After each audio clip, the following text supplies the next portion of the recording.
আসসালামু আলাইকুম। আমি মোহাম্মদ শাকিল আহমেদ বাপ্পি। আজকে আমি তোমাদের মাঝে হাজির হয়েছি অ্যাপ্লাইড মেকানিক্স, স্ট্রাকচারাল মেকানিক্স এবং ইঞ্জিনিয়ারিং মেকানিক্স তিনটি সাবজেক্ট নিয়ে। তো এই তিনটি সাবজেক্ট একসাথে নিয়ে আসার কারণটা হলো প্রত্যেকটা এই তিনটি সাবজেক্টই কয়েকটা মূল অধ্যায় আছে, সবগুলো অধ্যায় প্রায় সেম। আর যেগুলো আলাদা অধ্যায় আছে ওগুলো আমি পরবর্তীতে দেখাবো। তো যেগুলো মিল আছে ওগুলো আমি আগে করে নিই। তো মিল বলতে দ্বিতীয় অধ্যায়ে যেটা আছে বলের সংযোজন ও বিয়োজন। তো বলের সংযোজন ও বিয়োজন স্ট্রাকচারাল মেকানিক্সে কিন্তু এই অধ্যায়টা বলের সূত্র নামে পরিচিত। তো বলের সংযোজন ও বিয়োজন এই অধ্যায়টা সম্পূর্ণভাবে ভালোভাবে করতে হলে আমাদের যে পয়েন্টগুলো লিখেছি এই পয়েন্টগুলো যদি আমরা বিস্তারিতভাবে করতে পারি তাহলে কিন্তু আমরা এই অধ্যায়টা খুব ভালোভাবে করতে পারবো। তো আমার এই ভিডিওটি ভালো ছাত্র প্লাস খারাপ ছাত্রদের জন্য, সবার জন্য। তো তোমরা স্কিপ না করে পাই টু পাই দেখতে থাকো, আর প্রবলেম হলে আমাকে জানাবে। তো আমি শুরু করি। প্রথমে যেহেতু অধ্যায়ের নাম বলের সংযোজন ও বিয়োজন, সেহেতু আমি বল দিয়ে শুরু করছি। তো বলটা কি তোমরা অনেক আগে থেকে জানো। বলটা হলো যা স্থির বস্তুর উপর ক্রিয়া করে বস্তুকে গতিশীল করে, আর গতিশীল বস্তুর উপর ক্রিয়া করে বস্তুকে স্থিতিশীল করে, সেটাকে আমরা বল বলতে পারি। তো বলের প্রভাবে কি কি হয়ে থাকে, সাপোজ আমরা একটা উদাহরণস্বরূপ দেখি। সাপোজ আমি একটা গাড়ি বিবেচনা করলাম। তো এখানে যদি আমি পেছনে যদি বল প্রয়োগ করি, তবে স্থির গাড়িটা কী হবে, অবশ্যই গতিপ্রাপ্ত হবে। তো বল প্রয়োগের দ্বারা বস্তুটা কী হলো, গতিপ্রাপ্ত হলো। আবার এই গতিশীল বস্তু আমি যদি সামনে থেকে বল প্রয়োগ করি তাহলে কী হবে, বস্তুটা অবশ্যই থেমে যাবে।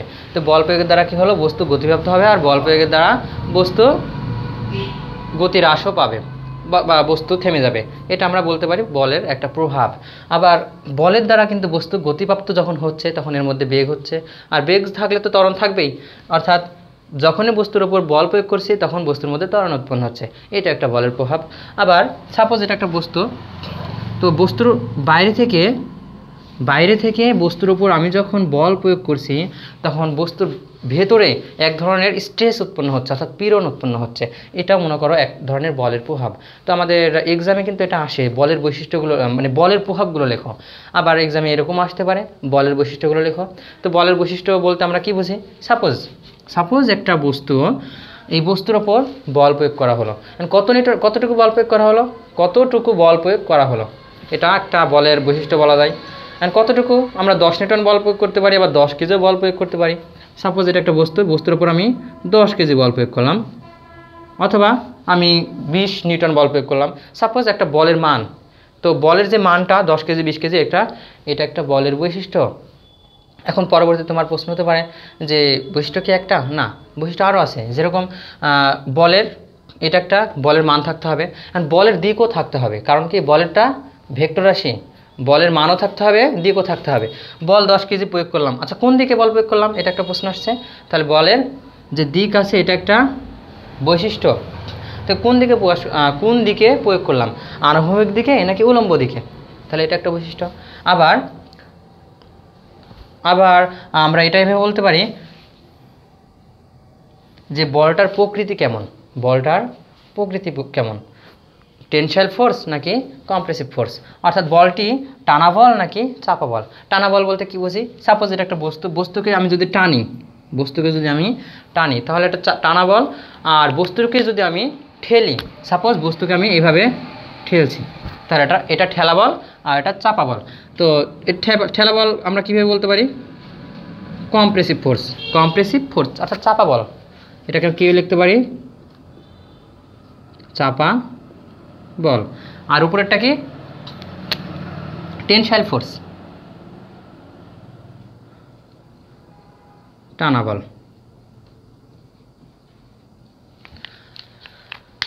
আর আরেকটা বৈশিষ্ট্য আমরা বলতে পারি যে বলের একটা ক্রিয়াবিন্দু থাকবে, যেখানে সেখানে তো বল ক্রিয়া করবে না, তাই না, বলের একটা নির্দিষ্ট ক্রিয়াবিন্দু থাকবে, তাহলে এই বস্তুটার বলের ক্রিয়াবিন্দু। তো আমরা বলের বৈশিষ্ট্য কয়টা পেলাম, আমরা 4টা লিখতে পারি। একটা হলো বলের মান থাকবে, বলের দিক থাকবে, বলের ক্রিয়াবিন্দু থাকবে, আর কি বলের প্রকৃতি থাকবে। আবার বলের যদি আমি প্রভাব লিখতে চাই তাহলে বলের কারণে বস্তুর গতি হ্রাস পাবে, বলের কারণে বস্তুর বেগ বৃদ্ধি পাবে, এবং বলের কারণে কী হতে পারে, আর বস্তুর মধ্যে পীড়নের সৃষ্টি হবে। আচ্ছা, আমরা বলের প্রভাব ও বৈশিষ্ট্য বুঝলাম। এবার আমরা লব্ধি বল নিয়ে আলোচনা করি। লব্ধি বল অর্থাৎ রেজাল্টেন্স ফোর্স। লব্ধি বল বলতে কী বুঝি আমরা? সাপোজ এটা একটা বস্তু, এটা একটা বস্তু, এই বস্তুকে মনে করো আমি এইদিকে টানছি 100 নিউটন বলে বা 100 কেজি বলে, সাপোজ আমি 100 নিউটন দিলাম। এসআই পদ্ধতিতে বলের একক নিউটন। তো 100 নিউটন বল দ্বারা আমি এদিকে টানছি, আর তুমি টানছো মনে করো এইদিকে, এদিকে মনে করো 150 নিউটন বল দ্বারা টানছো তুমি। আমি টানছি 100 নিউটন বলে এবং তুমি টানছো 150 নিউটন বলে। তাহলে বস্তুটার কী অবস্থা হবে? বস্তুটা কোন দিকে যাবে? এখন দেখো বস্তুটা এরকম বলা যেতে পারে যে বস্তুটার বল যেদিকে বেশি সেই দিকে বস্তুটা যাবে। তো ওটা বলে কথা না যে বল যেদিকে যাবে। তো যাই হোক, বস্তুটা কোন দিকে যাবে, কত বলে যাবে, বস্তুটা কোন দিকে যাবে, কত বলে যাবে, এখন কিন্তু আমরা জানি না। বস্তুটা কোন দিকে যাবে, কত বলে যাবে আমরা কিন্তু জানি না। যত বলে যাবে, যেই দিকে যাবে ওটা আমরা সামান্তরিকের বলের সূত্রের মাধ্যমে নির্ণয় করে নেব। আর এই সামান্তরিকের বলের সূত্রটা কিন্তু হরহামেশাই এসে থাকে। এমনকি এটা কত সাল? এটা 2021 সাল। এই 2020-এর রেফার্ড এক্সামেও অ্যাপ্লাইড মেকানিক্স এবং ইঞ্জিনিয়ারিং মেকানিক্সে আমাদের এই বলের সামান্তরিক সূত্রটা প্রমাণ করতে বলেছিলাম। তো যাই হোক, আমাদের খুবই ইম্পর্টেন্ট বলের সামান্তরিক সূত্রটা, তো আমরা এখন এটা প্রমাণ করব। আর এই বলের সামান্তরিক সূত্রটা ফিজিক্স ওয়ানেও কিন্তু আছে। তো যাই হোক, যাদের প্রয়োজন হয় তারা দেখে নাও বলের সামান্তরিক সূত্রটা। যেহেতু বলেছে সামান্তরিক সূত্র, সেহেতু আমি সামান্তরিকটাকে তৈরি করে নিই। সাপোজ সামান্তরিক আমরা কি জানি? সামান্তরিক বলতে কি বুঝি? যার দুটি বাহু পরস্পর সমান এবং সমান্তরাল। যার দুটি বাহু পরস্পর সমান এবং সমান্তরাল তাকে আমরা সামান্তরিক বলতে পারি। সাপোজ এটা একটা বাহু এবং এটা একটা বাহু, এই বাহু আর এই বাহু পরস্পর সমান এবং সমান্তরাল, আর এই বাহু আর এই বাহু পরস্পর সমান্তরাল, এই জন্য আমরা এটাকে সামান্তরিক বলতে পারি। তো সামান্তরিকের সূত্রটা কী ছিল? বলের সূত্রটা হলো কোনো সামান্তরিকের একই বিন্দু হতে, সাপোজ এই একটা বিন্দু হতে, কোনো সামান্তরিকের একই বিন্দু হতে অঙ্কিত সন্নিহিত বাহু দুটি, এই বিন্দুতে অঙ্কিত সন্নিহিত বাহু দুটি, সামান্তরিকের কয়টা বাহু থাকে? দুইটা। তাহলে এটা একটা বাহু, এটা একটা বাহু, অঙ্কিত সন্নিহিত বাহু দুটি কোনো কণার উপর, এই কণার উপর একই সময় ক্রিয়াশীল, সময়টা একই হতে হবে, একই সময় ক্রিয়াশীল দুটি দিক রাশির মান ও দিক নির্দেশ করে। দুটি দিক রাশির মান ও দিক নির্দেশ করে বলতে বোঝাচ্ছে নির্দিষ্ট একটা মান থাকতে হবে, নির্দিষ্ট একটা দিক থাকতে হবে। অর্থাৎ মনে করো এদিকে টানছে নির্দিষ্ট একটা বলে, আমি বলের নাম দিলাম, মনে করো যেহেতু প্রমাণ করছি সেহেতু আমি বলের নাম দিলাম পি। এদিকে পি বলে টানছে আর এদিকে কিউ বলে টানছে। আর আমি সামান্তরিকটার নামও দিয়ে দিই, মনে করো এ বি সি ডি।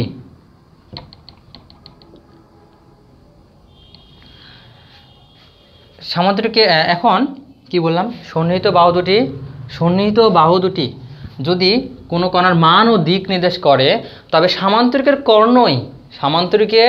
কর্ণই এদের লব্ধির মান এবং দিক নির্দেশ করবে।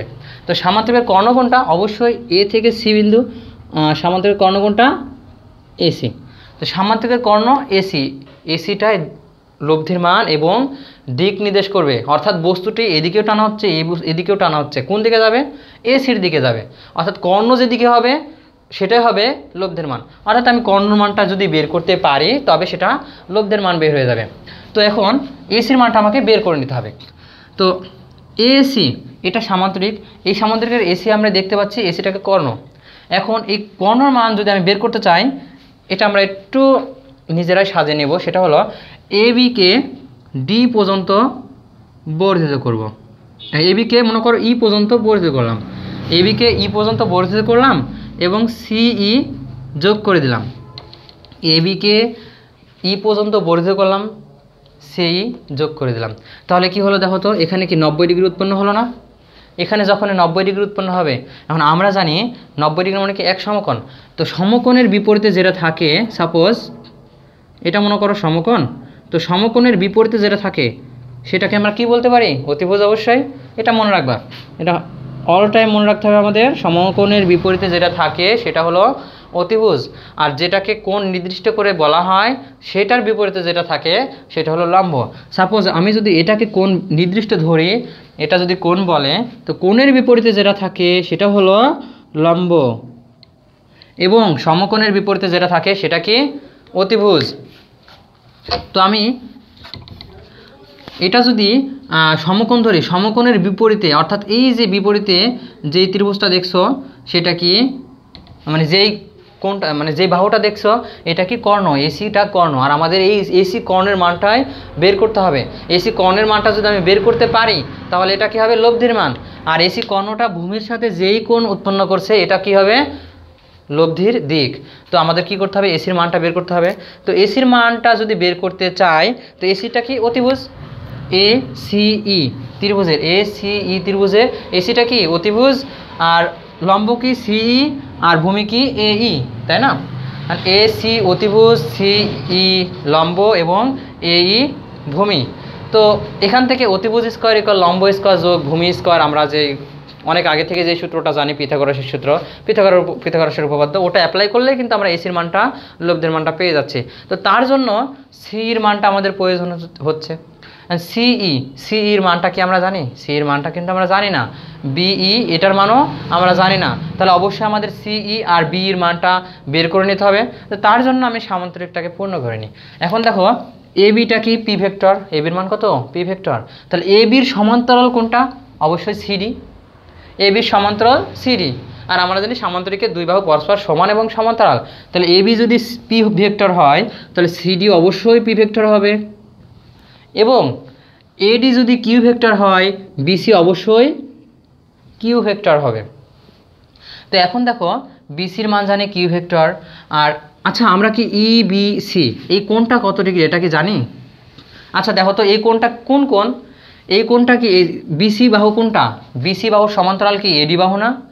এডি বাহু একটা ভেক্টর, এডি বাহুটা কি ভেক্টর। কীভাবে বুঝলাম? প্রথমত আমরা নিয়েছিলাম যে এখানে বলকে, এখানে একটা বস্তু আছে, এই বস্তুকে টানা হচ্ছে, তাহলে এটা একটা ভেক্টর। এখানে বস্তু আছে, এখানে দিকে টানা হচ্ছে, তাহলে এটা একটা ভেক্টর। তো এই বাহু আর এই বাহু পরস্পর সমান্তরাল। এখন দেখো আমরা এই দুইটা ভেক্টর, এখানে মনে করো বস্তু আছে, এই বস্তুকে টানা হচ্ছে এই পাশে আর এখানে টানা হচ্ছে, তো দুই পাশে দুইটা ভেক্টরের যে অন্তর্ভুক্ত কোণ, এই কোণটার নাম দিলাম আমি আলফা, এই কোণটার নাম দিলাম আলফা। তো আমরা জানি এটা আর এটা যদি সমান্তরাল হয়, এটা আর এটা যদি সমান্তরাল হয় তাহলে এই কোণটা আর এই কোণটা অবশ্যই সমান হবে। তো এটা যদি আলফা হয় তাহলে এটা অবশ্যই আলফা হবে। তো এটা যদি আলফা হয় তাহলে আমরা এই কোণটার নাম কি আলফা বলতে পারি না? এটার নামও আলফা বলতে পারি। তো এখন দেখো এটা যদি আমি আলফা নাম দিই, আমি এই যে লব্ধির সাথে যে কোণটা উৎপন্ন হচ্ছে এটার একটা নির্দিষ্ট নাম দিলাম। লব্ধি কোণটা এটা, লব্ধি কোণটা এসি, এসির সাথে যে কোণটা উৎপন্ন হচ্ছে এটাকে আমি নাম দিলাম থিটা। আমাদের প্রয়োজন কার বলো তো? আমাদের প্রয়োজন কার? আমাদের প্রয়োজন কর্ণের মান, লব্ধির মান, আর প্রয়োজন হলো থিটার মান। তো এসির মানটা বের করার জন্য কি বের করতে হবে আমাদের? সিইর মানটা বের করে নিতে হবে এবং বিইর মানটা বের করে নিতে হবে। তো সির মানটা বের করার জন্য মনে করো প্রথমত সি আর ই এর মানটা বের করব। কার মান দেওয়া আছে? একটা কোণের মান আর একটা বাহুর মান। অর্থাৎ এখানে এটা যদি কোণ হয় তাহলে এটা কি অতিভুজ না? বিসির মানটা দেওয়া আছে, অতিভুজের মান দেওয়া আছে, আর লম্বর মানটা বের করব, কোণের মান দেওয়া আছে। অতিভুজ আর লম্বর সাথে সম্পর্ক আছে কার? অতিভুজ আর লম্বর সাথে সম্পর্ক আছে কার? এটা আমাদের জানতে হবে। আমরা জানি সাগরে লবণ আছে, অর্থাৎ সাইন থিটা ইকুয়াল লম্ব বাই অতিভুজ। সাইন থিটা ইকুয়াল কি লম্ব বাই অতিভুজ। তো থিটার পজিশনে দেখো তো এখানে কি আছে? থিটার পজিশনে এখানে আলফা আছে না? তো সাইন আলফা সমান সমান কি লিখতে পারি? লম্ব বাই অতিভুজ। লম্ব কত এখানে দেখো তো সি, আর অতিভুজ কত? অতিভুজ বি সি। তো বিসির মান কত? এখানে কিউ বসায় দাও। তো সিই ইজ ইকুয়াল কি লিখতে পারি? Q sine alpha. সি এর মান কত পেলাম? Q sine alpha. আমরা কিন্তু সি এর মানটাও বের করে ফেলেছি। এখন বি এর মানটা অনুরূপভাবে বের করব। এখন দেখো তো বিইটা কি? বিইটা অবশ্যই ভূমি। বি যদি ভূমি হয়, মান দেওয়া আছে কার? বিসির মানটা দেওয়া আছে, অর্থাৎ অতিভুজের মান দেওয়া আছে, ভূমির মানটা বের করব। ভূমি আর অতিভুজের সাথে সম্পর্ক করো। কার সম্পর্ক হয়? অবশ্যই কজের সম্পর্ক হয়। আমরা বাংলা ভাষায় শিখেছিলাম যে কবরে ভূত আছে আর কি, যে কজ থিটা ইকুয়াল কি ভূমি বাই অতিভুজ, কজ থিটা ইকুয়াল কি ভূমি বাই অতিভুজ। তাহলে কজ থিটার পজিশনে কী লিখবো? আলফা। কজ আলফা কী লেখা যায়? ভূমি বাই অতিভুজ। ভূমি কত? বিই এবং অতিভুজ কত? কিউ। তাহলে বি এর মান আমরা কি পাচ্ছি বলো তো? Q cos alpha. বি এর মান পাইলাম কিউ কজ আলফা, আর সি এর মান পাইলাম কিউ সাইন আলফা। ওকে, এখন আমরা কি করতে পারি, সরাসরি অতিভুজ স্কোয়ার ইকুয়াল লম্ব স্কোয়ার যোগ ভূমি স্কোয়ার, এটা কিন্তু করতে পারি। তো অতিভুজ কোনটা বলো তো? অতিভুজ এসি, অতিভুজ স্কোয়ার ইকুয়াল লম্ব স্কোয়ার অর্থাৎ সিই স্কোয়ার প্লাস ভূমি স্কোয়ার এই স্কোয়ার। অ্যান্ড সিইর মানটা আমরা জানি কি কত আলফা। আচ্ছা আমরা আরেকটু ক্যালকুলেশন করি, সি স্কোয়ার প্লাস এ ই সমান সমান কী লেখা যায় বলো তো? এতটুকু আর এতটুকু যোগ করে দিই, সম্পূর্ণটা সমান সমান এতটুকু আর এতটুকু যোগ করে দিই। এতটুকু কত? পি ভেক্টর, এতটুকু কত? পি, আর এতটুকু কত? বিই। তো পি প্লাস বি এর উপর হোল স্কোয়ার আছে, স্কোয়ারটা দিয়ে দিলাম। অ্যান্ড সি, এখন আমি প্রত্যেকটার মান বসাই দেবো, প্রত্যেকটার মান বসাই দেবো। তো সির মান আমরা জানি কিউ সাইন আলফা, তারপর কি আছে square plus P plus B এর মান কত বলো তো? কিউ কজ আলফা, তারপর কি আছে স্কোয়ার। এখন আমি একটু এখানে করে নিই। আচ্ছা কিউ সাইন স্কোয়ার, এখানে উপরে স্কোয়ার আছে, আমি আলাদা করে দিই। Q square sine square alpha plus এখানে দেখো, এখানে এ ধরি, এটাকে বি বিবেচনা করি, এটাকে এ বিবেচনা করি, এটাকে বি বিবেচনা করি। তাহলে এ প্লাস বি হোল স্কোয়ার সূত্রে আমরা অ্যাপ্লাই করে দিই। এ প্লাস বি হোল স্কোয়ারের সূত্রে অ্যাপ্লাই করলে কি দাঁড়াচ্ছে? এখানে P square plus 2p Q cos alpha plus Q square cos square alpha. আমাদের এটা হচ্ছে না? এটাই তো হচ্ছে। তো এখন দেখো এখানে Q square sine square alpha, Q square cos square alpha, দুইটা প্রায় একই জাতীয় উপাদান, এই জন্য আমরা দুইটা একসাথে করে নিই, কমন নেওয়ার জন্য আর কি। Q square sine square alpha plus Q square cos square alpha. বলো তো আমরা কি করলাম? এই যে Q square cos square alpha আছে না, এটাকে আমি এই পাশে নিয়ে আসলাম দুইটা অ্যাডজাস্ট করার জন্য, সাজিয়ে লেখার জন্য। তো plus P square plus 2p Q cos alpha লিখলাম। লেখার পরে এখন এই যে এসির মানটা, এসিটা কি কর্ণ না? আর প্রথমে কি বলা হয়েছিল সামান্তরিকের বলে, সামান্তরিক সূত্রে কর্ণই এদের লব্ধির মান এবং দিক নির্দেশ করবে, অর্থাৎ কর্ণর মানটাই হবে লব্ধির মান। তো লব্ধিকে আমি আর দ্বারা প্রকাশ করব, অর্থাৎ রেজাল্টেন্স ফোর্স লব্ধিকে আমি আর দ্বারা প্রকাশ করলাম। তো এসির মান কত লিখব এখানে? আর। অতএব আচ্ছা আর এক লাইন করি, আর স্কোয়ার ইকুয়াল, এখন দেখো এখানে Q square sine square alpha, Q square cos square alpha. তো আমি যদি এখানে কিউ স্কোয়ারটাকে কমন রাখি তাহলে কি দাঁড়াচ্ছে? Sine square alpha plus cos square alpha, তাই না? আর বাকি থাকছে কি? Plus P square plus 2p Q cos alpha. এখন দেখো Q square sine square theta plus cos square theta equal কি লিখতে পারি? 1 sine square theta plus cos square theta, অর্থাৎ sine square alpha plus cos square alpha equal আমরা 1 লিখতে পারি, into 1 দিয়ে দাও। বাকি থাকলো কি? Plus P square plus 2p Q cos alpha. আচ্ছা এখন আমি এই যে স্কোয়ারটা আছে না, স্কোয়ারটা ওপাশে পার করে দিই। স্কোয়ারটা ওপাশে পার করলে কি হয়? রুট হয়ে যায়। তো আমি ওপাশে গিয়ে রুট করে দিলাম। আর এই যে পি স্কোয়ার দেখছো না, শুধুমাত্র সৌন্দর্যের জন্য সাজিয়ে লিখি, P square plus Q square plus 2p Q cos alpha. এটাই হলো আমাদের রেজাল্টেন্স ফোর্স অর্থাৎ লব্ধির মান। এখন আমাদের প্রশ্ন কিন্তু আরেকটা বাকি ছিল, কি বলেছিলাম? যে কর্ণই লব্ধির মান এবং দিক নির্দেশ করবে। তো কর্ণের মাধ্যমে আমি লব্ধির মানটা বের করলাম, এবার কি বের করব? দিক বের করব। আর দিক মানে এই কি? থিটার মান। দিক মানে কি বলছি? থিটার মান। আর থিটার মান যদি বের করতে চাই, এই যে থিটার মান যদি বের করতে চাই, এখন দেখো থিটার সাথে সম্পর্ক আছে কোন ত্রিভুজের? এ সি ই ত্রিভুজ থেকে না? কোনটা? এই যে এই ত্রিভুজ থেকে, তাই না? এ সি ই ত্রিভুজ। এখন ত্রিভুজ এ সি ই হতে আমি কার বের করবো? থিটার মান বের করব। এখন দেখো তো থিটার সাথে সম্পর্ক আছে কার? এই লম্বটা আর ভূমিটা না?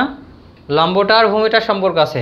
তো লম্ব আর ভূমি সমান সমান কী লিখতে পারি? ওই যে আগে শিখেছিলাম ট্যারা লম্বা ভূত, তো ট্যান থিটা ইকুয়াল লম্ব বাই ভূমি। ট্যান থিটা ইকুয়াল কি? লম্ব বাই ভূমি। এখন লম্ব দাও তো কোনটা? সিই না? লম্ব কি? সি। লম্ব সিই লিখে দাও। আর ভূমি কত? এ ই। ভূমি কত? এ থেকে ই পর্যন্ত, এ আর ই। আচ্ছা, এ ইর মান, এ ইর মধ্যে কি কি আছে? পি আছে আর বি আছে। তো আমি একবারে লিখে দাও। আচ্ছা, আমি বারে বারে লিখি, সমস্যা নেই, তাহলে তোমাদের বুঝতে সুবিধা হবে। এখন সিই, সি এর মান কত? সি এর মান আমরা জানি Q sine alpha, divide by এ এর মান কী লেখা যায়? পি প্লাস, এর মধ্যে কি কি আছে? এ এর মধ্যে আছে পি আছে আর বি ই আছে। তো পি লিখলাম, আর বি এর মান কত বলো তো? Q cos alpha. তো আমি এখানে লিখে দিই Q cos alpha. Tan theta equal কি? Q sine alpha by P plus Q cos alpha. অতএব আমাদের চাইছে কি? থিটার মান, মানে লব্ধির দিক নির্ণয়। থিটার ইকুয়াল কি লেখা যায়? Tan inverse